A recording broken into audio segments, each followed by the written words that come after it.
Jai Hind student, welcome to biology class. Students, today we will start a new chapter, that is chapter 8, Cell, the unit of life. Now before understanding the concept of cell and the functions related to the cell, first let's see the history of the cell. Now, the introduction to cell began back in the year 1655 when a revolutionary observation was made by an English scientist, Robert Hooke. This observation made by him was so huge that it went on to change the basic biological theory and research forever. So, how was the cell discovered? So, it's in the year 1955. So the observation was made by a scientist, Robert Hooke. Now what he did, he took the cork cells उन्होंने लिए। जो पेड़ होती है, पेड़ की जो छाल होती है, उसमें जो कॉर्क होती है बाहर की लेयर, ओके, ब्राउन कलर की, तो उसका उन्होंने थिन स्लाइस लिया, okay, very thin slice he took, and then he examined that thin slice under the microscope, okay, and what he found small honeycomb like structures, जिनको उन्होंने नाम दिया था that honeycomb like structures, जो कि boxes उन्होंने बोला, और उन्हीं honeycomb structure like structures को सेल कहा गया, okay. So thereafter over the next 175 years several kind of research were made which lead to the formation of cell theory that we know today. उसके बाद finally जो था the cell was discovered, and various other scientists, they also gave their views regarding the cell. Okay, now cell is considered as the basic, or you can say it is the fundamental structural and functional unit of all living cells. Now if you look around, अगर हम अपने चारों तरफ देखते हैं तो what you see, हमें दो तरह की चीज़ें दिखती हैं, या तो लिविंग या फिर non living, okay. Now what is it that makes an organism living? कैसे, कौन सी चीज़ें हैं जो कि किसी भी ऑर्गेनिज्म, किसी भी चीज़ को लिविंग की कैटेगरी में रखती हैं या नॉन लिविंग की कैटेगरी में रखती हैं? So the answer to this is the presence of the basic unit of life, that is cell. So cell is present in all living organism, whether it is multicellular or unicellular, prokaryotic, eukaryotic, all the organism they are composed of cell.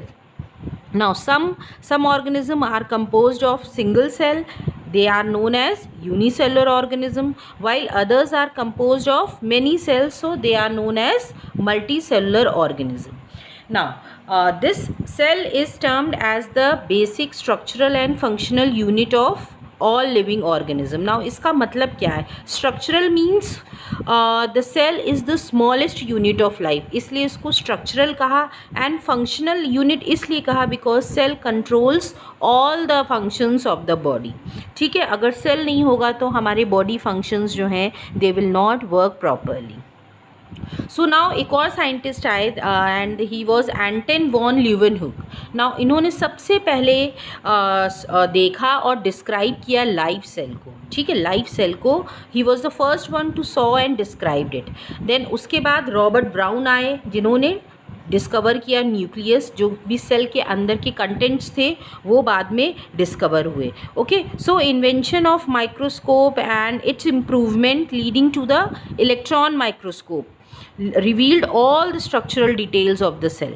ठीक है, सबसे पहले compound microscope आया, जिसने बस एक cell का outlay बताया कि उसमें सेल वॉल होती है या न्यूक्लियस होता है. But after the discovery of electron microscope, जो भी उसके इंटरनल ऑर्गेनल्स थे, इंटरनल कॉम्पोजिशन था सेल का, वो रिवील हुआ. Okay, now based on the organization of their cellular structure, all living cells they can be divided into two groups. दो groups में cell को divide किया गया broadly, eukaryotic and prokaryotic. Now eukaryotic की अगर हम बात करें तो इसमें एनिमल्स, प्लांट्स, फंजाई, प्रोटोजोन्स और एल्गी इंक्लूड होते हैं.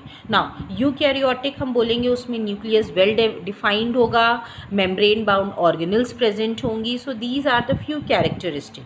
Now prokaryotic cells, as the name suggest, pro means होता है primitive. So these organism they have primitive cells. Now primitive इसलिए होगा क्योंकि इसमें जो न्यूक्लियस होगा, न्यूक्लियस नहीं प्रेजेंट होता है, but a poorly defined nucleus जो है जिसको कि हम कहते हैं nucleoid, so that is present and it is found in bacteria, okay, and in few lower organism also.